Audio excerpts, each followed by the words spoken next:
पजांग करदा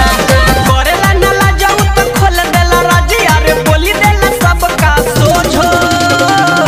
मांगेला सैया रोजो उहे खाली खोजो मांगेला सैया रोजो मांगेला सैया रोजो उहे खाली खोजो मांगेला सैया रोजो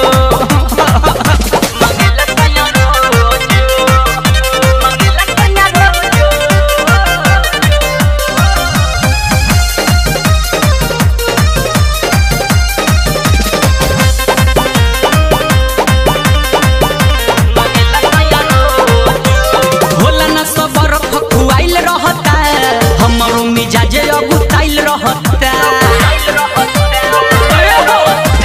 होला न सबर खखुआइल रहता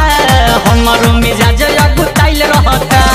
देवेला नया कर भइल जाता बात कब टाइम से करता ना भोजो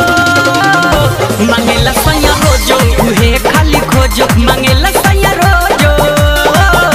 मांगेला सैया रोजो उहे खाली खोजो मांगेला सैया रोजो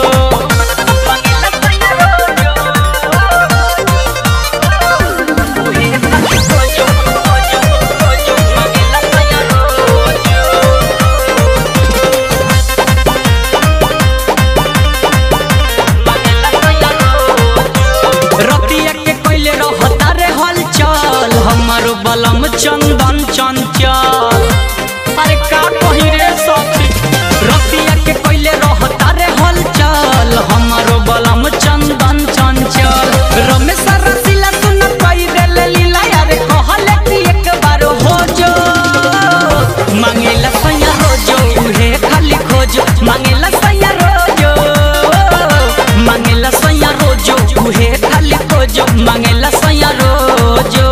चढ़ली जवनिया में तंग करता रतिया के सेजिया पजांग करता करेला नला जाऊ तो खोल देला राजी अरे बोली देला सबका सोझो मांगेला सैया रोजो उहे खाली खोजो मांगेला सैया रोजो